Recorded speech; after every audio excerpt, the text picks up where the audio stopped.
Greetings, everyone. My name is Della. I'm an author and community organizer based in the Toronto area, and I focus on educating the Black community on Pan-Africanism, ancient history, anti-Blackness, socioeconomics, and how all those topics are interconnected.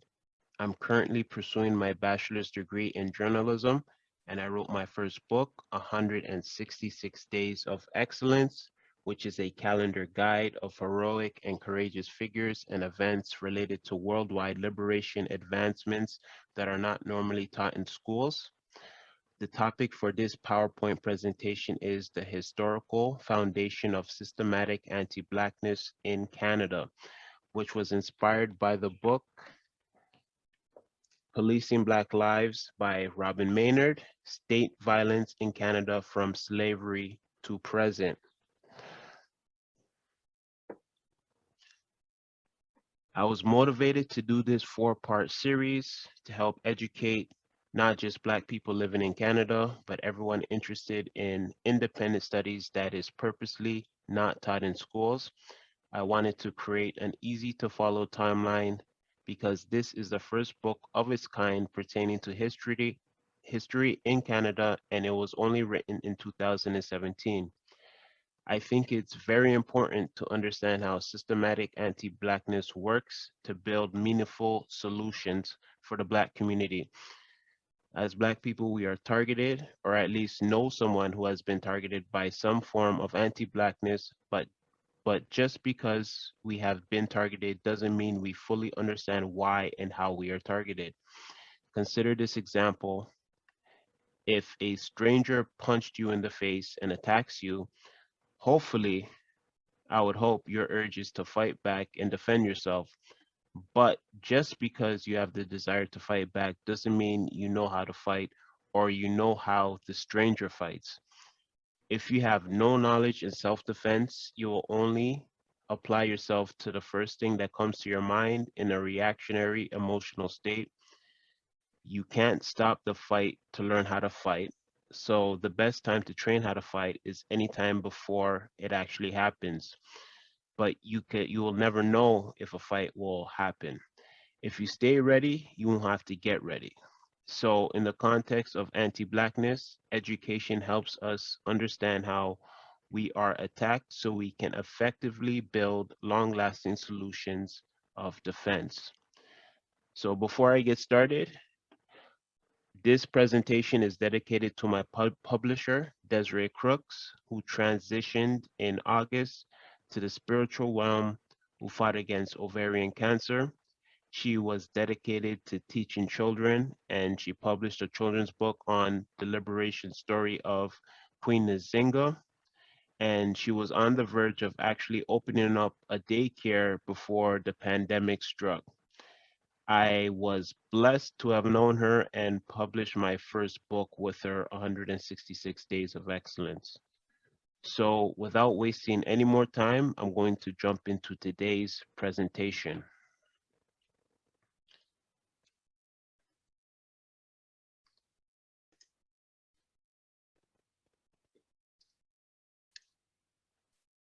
The historical foundation of Canadian systematic anti-Blackness. Week 2, labor and immigration. Now, before I begin, I just want to set the tone of the presentations with this quote from Neely Fuller Jr., the United Independent Compensatory Code System Concept, a textbook workbook for thought, speech, and or action for victims of racism, aka white supremacy. If you do not understand white supremacy, what it is and how it works, everything else that you understand will only confuse you. Now, the purpose of these presentations is to give the Black diaspora the context and historical framework on how systematic anti-Black racism was founded in Canada. The term anti-Blackness is interchangeable with white supremacy. Anti-Blackness at its core includes white supremacy. Anti-Blackness also encompasses non-white and even Black people, whether conscious or subconscious, who carry negative thoughts, attitudes, speech, and behavior that only serves to maintain white supremacy or anti-Blackness over Black people. So the learning objectives for this week 2 presentation are the 2 pillars of systematic racism through immigration and labor practices following enslavement, the anti-Black origin of Canada's multicultural identity, Canada's history of overt anti-Blackness, Canada's economic head start for European colonial settlers and generations of immigrants. So week 1 is just a quick recap. First records of enslavement in early Canada began in 1628 and ended 1833. Enslavement was mainly practiced through private ownership, segregation practices through education, housing, and labor, second-class citizenship established for Black and Indigenous people. America versus Britain, 1775 to 1783. First wave of 3,500 Black loyalists go to Shelburne, Nova Scotia. Black loyalists soon discovered that freedom was a far cry from equality.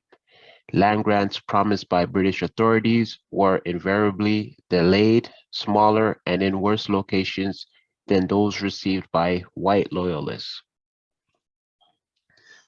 Canada's first race riot. On July 26, 1784, a mob of loyalist settlers stormed the home of a Black preacher in Shelburne, Nova Scotia, armed with hooks and chains seized from ships in the harbor.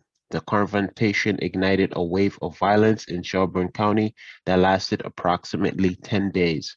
Most attacks targeted the county's free Black population. Thus, the Shelburne riot has been described as the first race riot in North America.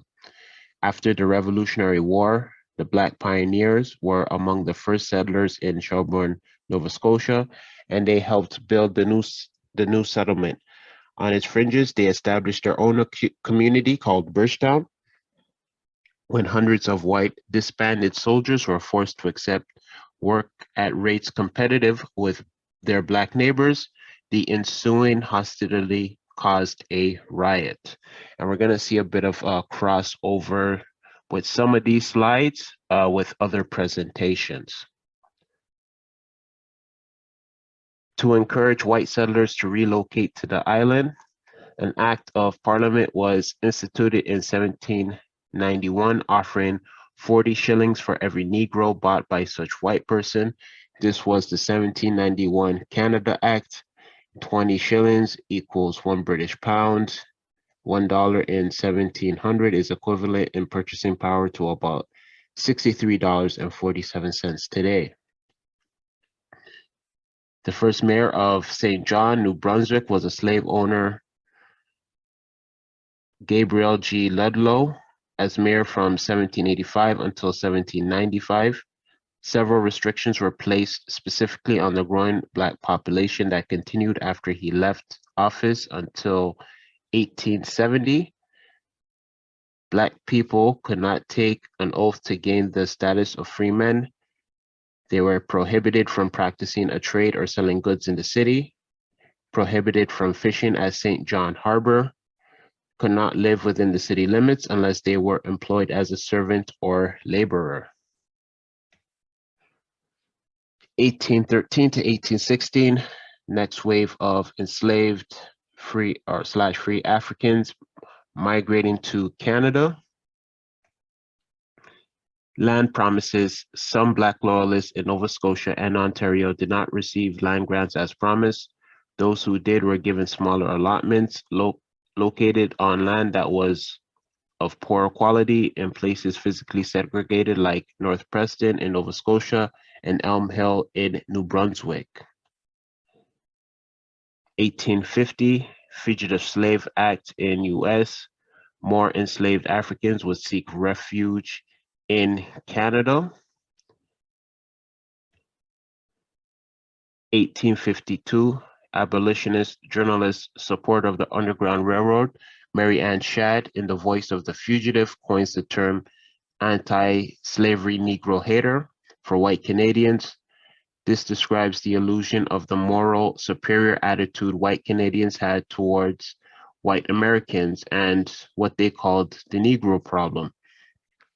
So anti-slavery, Negro hater is a lot to say, a lot to mention, but it's the two concepts combined into one. Anti-slavery being that at that time, some white Canadians were against the idea of slavery, but they also did not want to coexist and live next to Black people. They didn't like Black people as well. So these two terms combined, anti-slavery, Negro hater,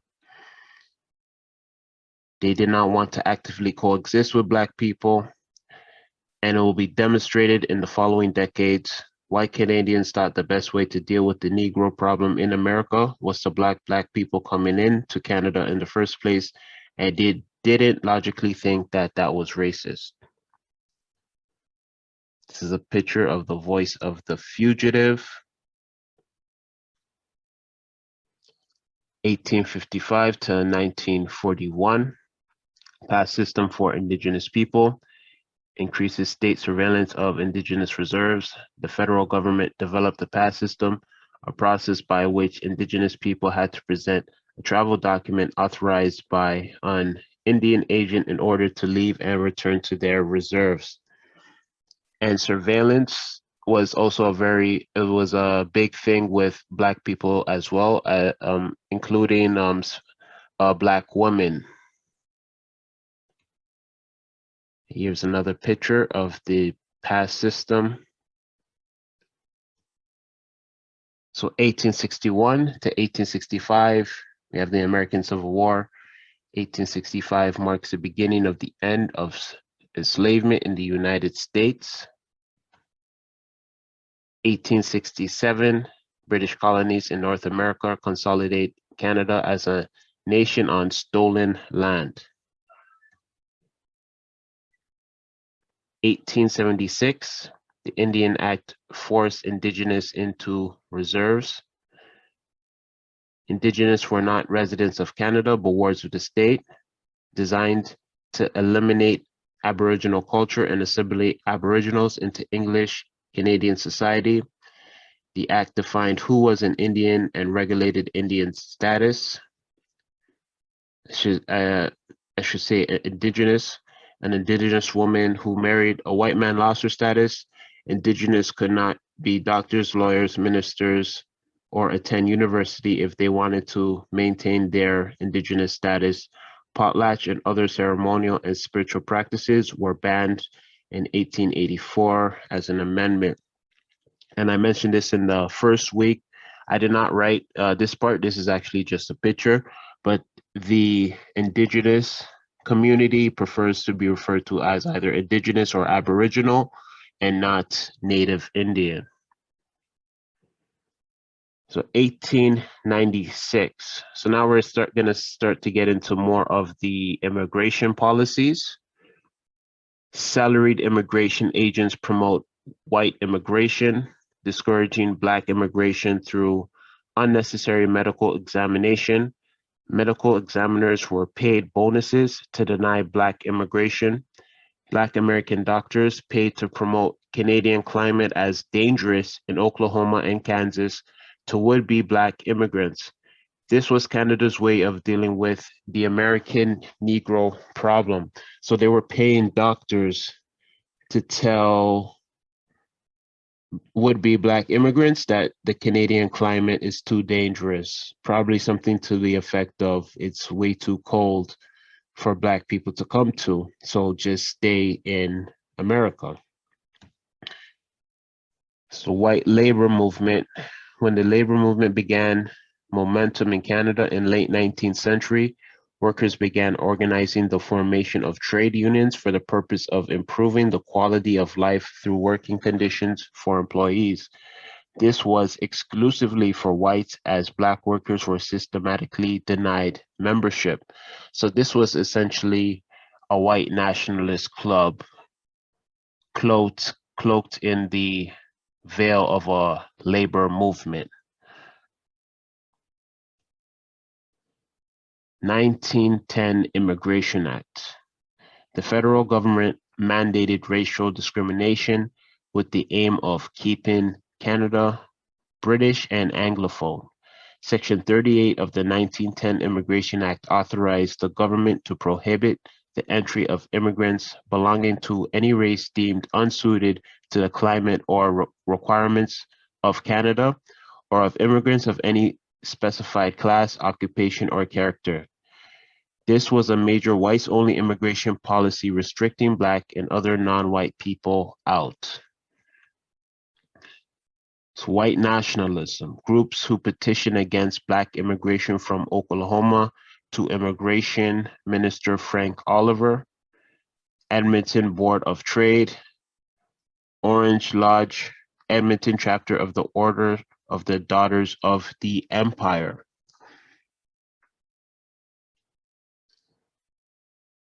Prime Minister Wilfrid Laurier drafted a legal order to be declared by the Governor General banning Black Americans from coming in for 1 year.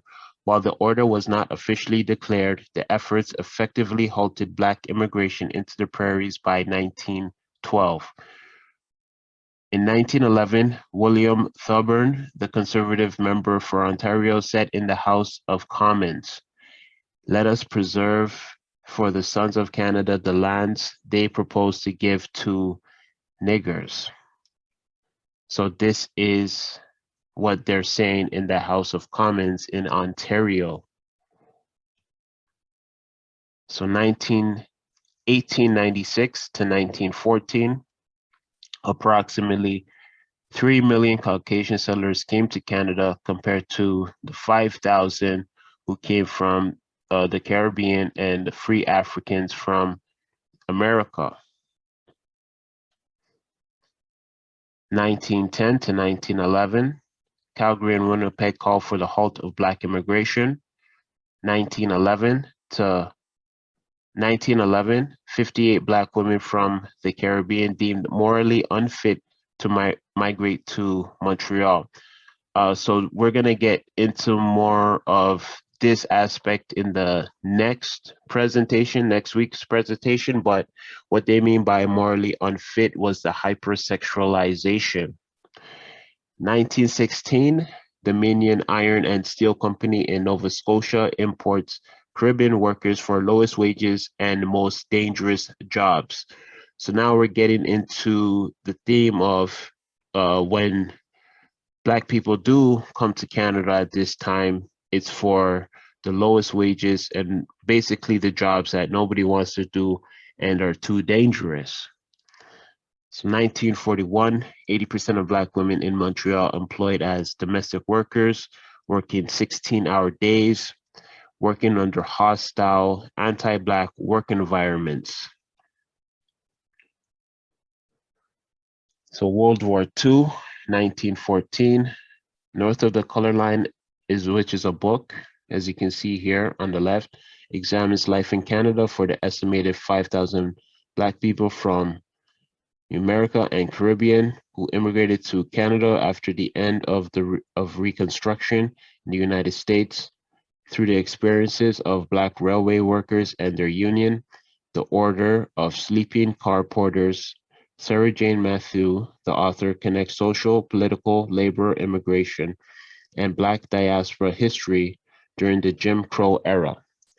By World War I, sleeping car portering had become the exclusive province of Black men, while white railway men protested the presence of the Black workers and insisted on a segregated workforce.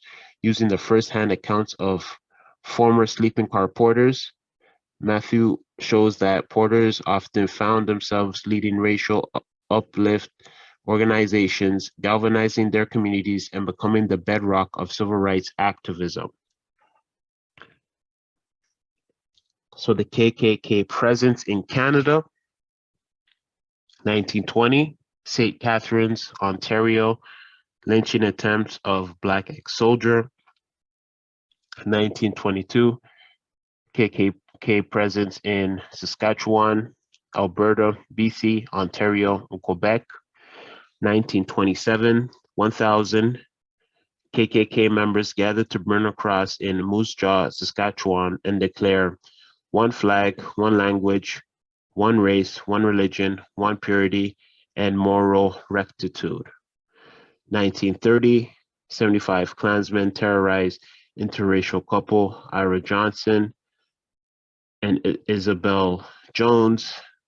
Oakville mayor quoted as saying, "The Klansmen acted quite properly."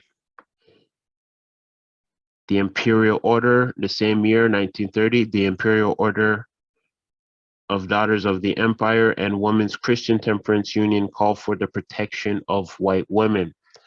And this was because of the climate against Black men as being hypersexual against white women. So 1961, 95% of Canada's settler population is European.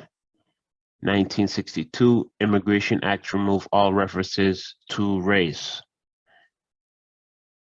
So we see a graph here. And this is the minority population as of 1981, 1986, 1991, and it starts to increase more. Well, it continues to increase, but it's the 2000s where there's more and more. This is the entire minority population, so Black people and all other non-white people of color. 1964, Africville is forcefully bulldozed and pulled apart. African residents were displaced. Africville was an African-Canadian village located just north of Halifax and founded in the mid-18th century. The city of Halifax was responsible for this act. The mayor of the Halifax Regional Municipality apologized for the invasion in 2010. A settlement was reached with some of the families in 2010. In 2018, a judge turns down application for a class action lawsuit over Africville communal lands from other families not involved in the 2010 class action suit. So there's a bit of a dispute because in the first settlement, and that was in 2010, it didn't include all the families. So there's a bit of a lag, 8 years or a little less, a few years when a second group initiated another application, and this was to make Africville a communal land, but it was turned down, unfortunately. So this is a picture of Africville.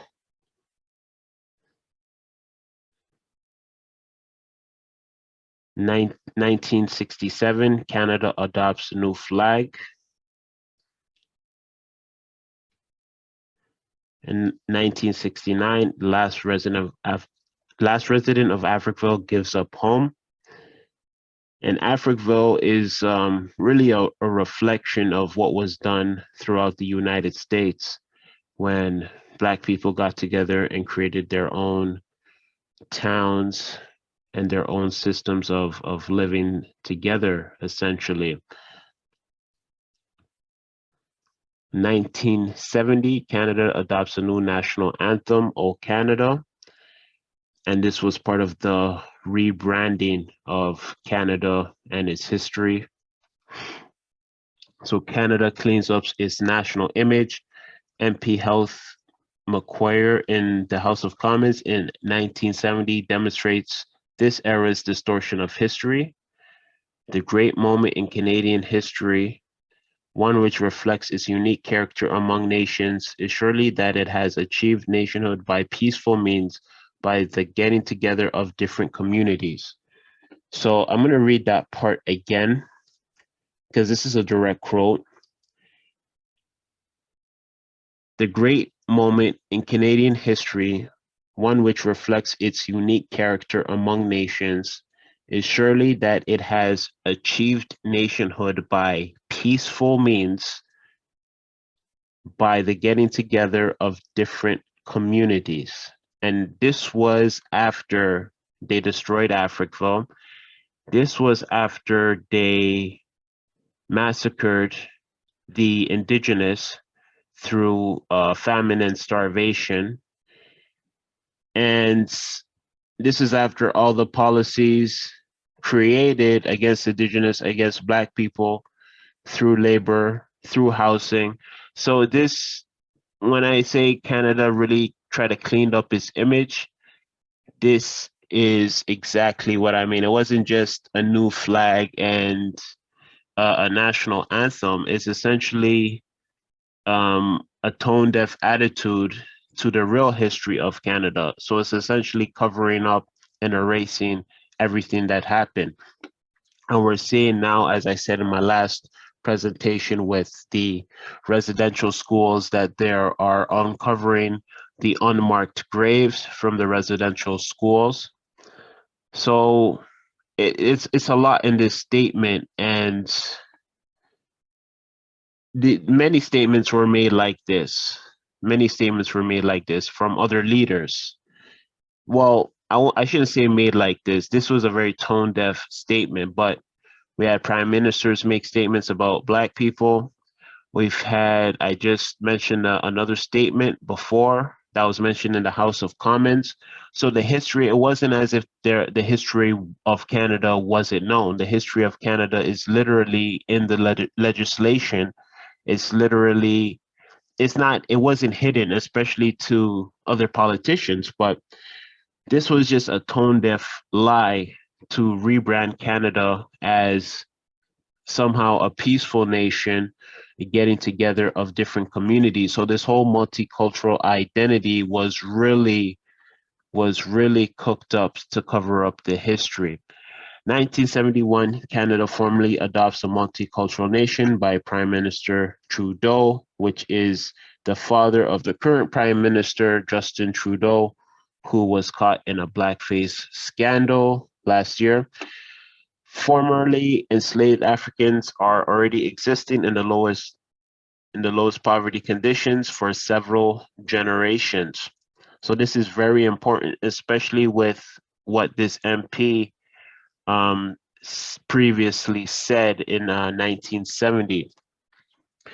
And really, it's all part of the distortion of history and what really happened. Immigration Act of 1976, passed into law 1978, includes economic contribution to Canada and open to professional skills. Africa, Asia, Middle East, South America, Caribbean arrive in Montreal, Toronto, Vancouver in the years following. So now that they want to open up the country, they now want to take all the professionals from other countries to help build Canada. 1978, Canada Pacific and segregated job descriptions. 1983, desegregation in Canada nationwide. Last segregated school closed. In 1996, the last residential school operated by the Canadian government, Gordon Indian Residential School in Saskatchewan, was closed.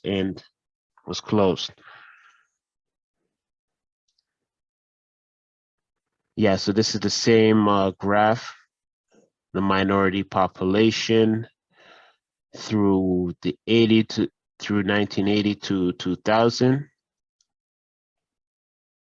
1990s, throughout the final decade of the 20th century, multiculturalism was increasingly being promoted as part of Canadian identity through political and electoral discourse. Income inequality and the racial wealth gap continues to grow present. And we will get into the wealth gap in week 4. So this is a breakdown of visible minorities by 2000s. So as we can see, a very big Asian population. Well, this is for Ontario. So just one province in Canada.